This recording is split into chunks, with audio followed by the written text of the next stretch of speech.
Não tenha nada no seu CPF. No vídeo de hoje eu vou contar para você 3 motivos pelos quais eu entendo que colocar bens, principalmente imóveis, no seu nome é uma péssima ideia. Me acompanha aqui então.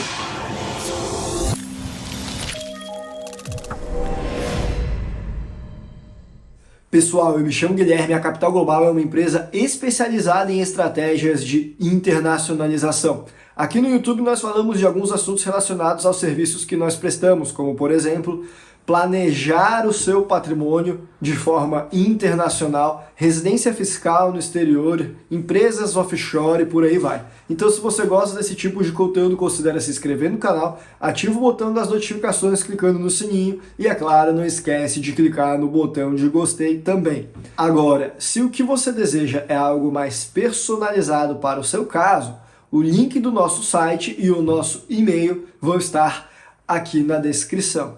Aliás, cada dia que passa eu me convenço mais de que você precisa estar preparado. Nos tempos de hoje, isso não poderia ser mais verdadeiro. Preparado como? Tendo um negócio internacional e um patrimônio protegido. E por falar em patrimônio protegido, eu vou te mostrar quais são as 3 razões pelas quais eu acredito que ter bens no seu CPF, sobretudo bens imóveis, não é uma decisão acertada. Aliás, na minha opinião, nem mesmo ter imóveis no Brasil é algo que eu particularmente considero interessante. E eu já falei mais essas minhas razões em um outro vídeo que eu vou deixar aqui no izinho. Porém, eu sei que a minha opinião é controversa quanto a isso e que vai de perfil de cada investidor. Agora, o que eu vou te falar no vídeo de hoje é independente do perfil de investidor. E a primeira razão para você não ter bens imóveis no seu nome é a questão tributária. Vamos supor que você juntou aí uma meia dúzia de casas no seu patrimônio que você deseja alugar para terceiros e fazer uma renda passiva, uma renda extra para a sua aposentadoria. Pois é, se você fez isso na pessoa física, você vai ter que pagar imposto de renda conforme a tabela do Carnê-Leão, que chega a até 27,5%. Ao passo que, por outro lado, se você colocasse esses imóveis dentro de uma pessoa jurídica no lucro presumido, cuja atividade principal seja a administração de bens próprios, uma holding, bom, o imposto ia ser de 15% sobre essas receitas do aluguel. Praticamente a metade, muito mais interessante, portanto. Então, o primeiro motivo pelo qual eu não teria imóveis no meu nome de pessoa física é para conseguir economizar impostos caso eu decida alugá-los para terceiros. Aí o segundo motivo pelo qual eu não teria imóveis no meu nome de pessoa física é por uma questão sucessória. Você sabe que se você falecer, os teus filhos terão de pagar o ITCMD, Imposto de Transmissão, Causa-Morte ou Doação, que é o imposto de herança aqui no Brasil. Ele é um imposto estadual que vai de 4% a 8% sobre o valor do imóvel, a depender de qual unidade da federação que nós estejamos falando.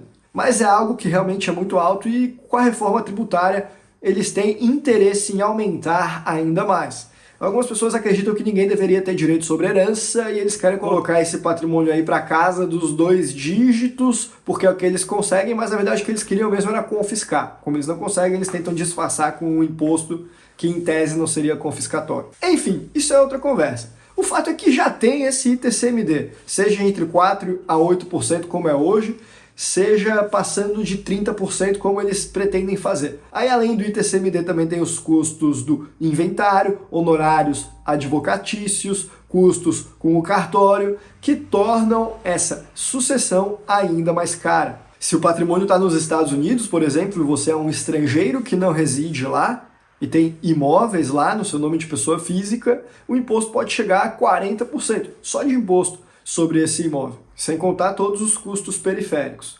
Agora, quando você não tem nada no seu nome de pessoa física e deixa todos os bens dentro de empresas, aí você consegue contornar esse problema também. No caso dos Estados Unidos é ainda mais simples porque a pessoa jurídica, desde que não seja americana, não falece.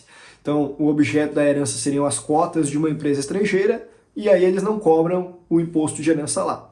E no caso do Brasil? Bom, se os imóveis estão numa empresa, agora o objeto da herança são as cotas da empresa. E a gente sabe que o ITCMD das cotas da empresa, muitas vezes ele está defasado em relação ao valor do imóvel ou dos imóveis que essa empresa possui, o que representaria uma economia de ITCMD por diminuir a base de incidência dele. Mas isso é algo um pouco mais delicado, controverso. E, eventualmente, o fisco estadual pode querer revalorar as cotas dessa empresa para fins de cobrança de ITCMD, por exemplo. Então, embora a gente tenha, sim, uma possível vantagem aqui, a gente não deveria contar com esse ponto. Mas, mesmo assim, a empresa consegue evitar o ITCMD, desde que você faça uma estratégia de transferência das empresas para os seus herdeiros em vida, por meio de cessão onerosa de cotas, por exemplo, ou que você trabalhe com uma empresa offshore sendo a dona da empresa brasileira, que por sua vez é a dona dos imóveis.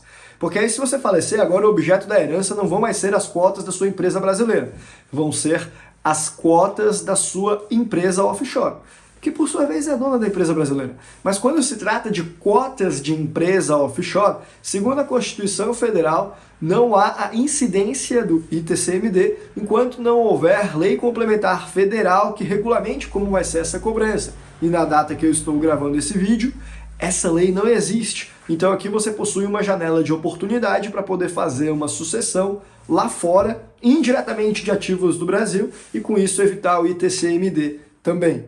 Ou passar em vida, ou utilizar estratégias de empresa offshore para ser a detentora desses bens no Brasil. O fato é, a segunda razão pela qual eu não recomendo para ninguém que mantenha bens no seu nome de pessoa física e preferencialmente mantenha no nome de pessoas jurídicas é por uma questão sucessória.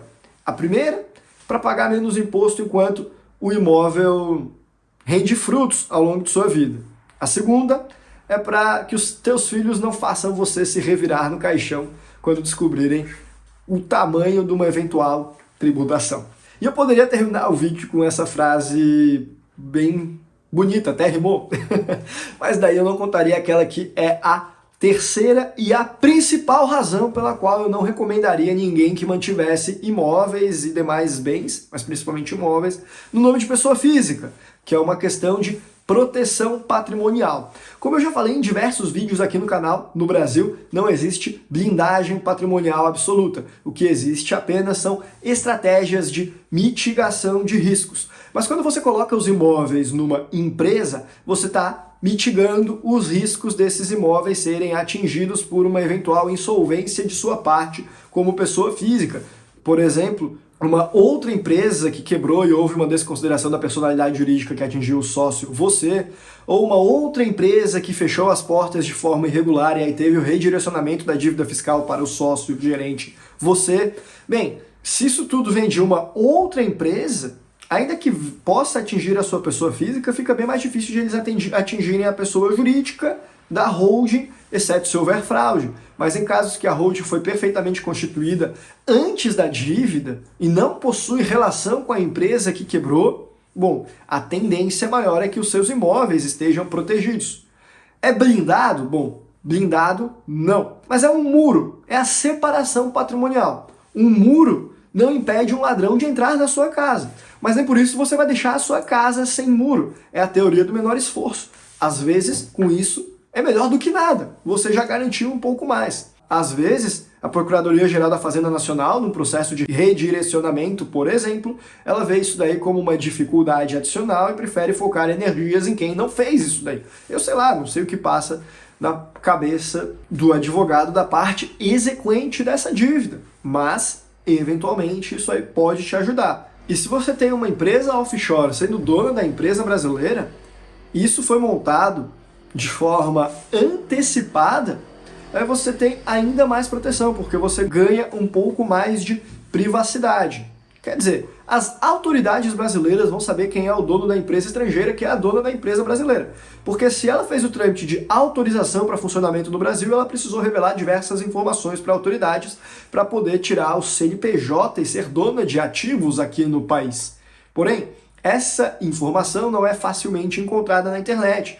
Se você for lá no site da Receita, consulta CNPJ e colocar o CNPJ de uma empresa offshore e clicar no quadro consultar quem são os sócios, vai aparecer que essa mensagem não está disponível para consulta do público. Diferente do que ocorreria com uma empresa brasileira, que qualquer um consegue acessar quem é o sócio. É claro, isso não significa que é impossível de saber. Afinal, se as autoridades brasileiras sabem, todo mundo potencialmente sabe, porque esses dados no Brasil costumam vazar, costumam ser encontrados em bases de dados pagas na internet ou empresas de inteligência.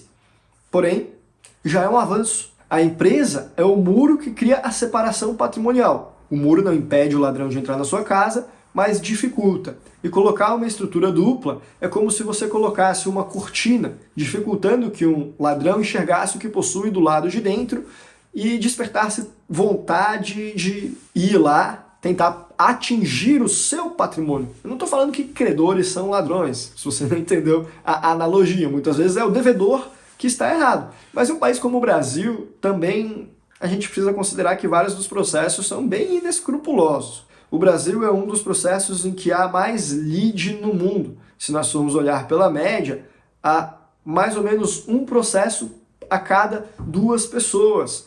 O Brasil é um país no qual diversas áreas do direito, como a legislação consumerista, a legislação trabalhista, elas partem do pressuposto de que uma das partes é hipossuficiente, o que, na minha opinião, fere o conceito ideal de justiça.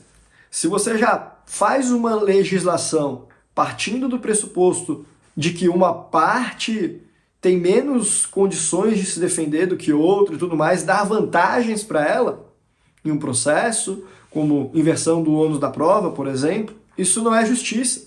Isso significa que a justiça, que a legislação já está tomando partido. E quando o jurista, quando a lei toma partido, na minha opinião, a gente perde muito do que eu considero como um conceito de justiça. Enfim, eu acho que com isso você já entendeu. Os 3 motivos para você não ter bens no seu nome, principalmente bens imóveis, são economizar com impostos quando colocá-los para locação, fazer um planejamento sucessório eficiente e conseguir um maior grau de proteção patrimonial. E a maneira que você tem de solucionar tudo isso é através de empresas detentoras desses ativos e talvez trabalhar com uma empresa offshore para ser a dona da sua holding de imóveis brasileira, por exemplo, pode potencializar ainda mais essa solução. E por esse vídeo nós ficamos por aqui. Um abraço e até a próxima.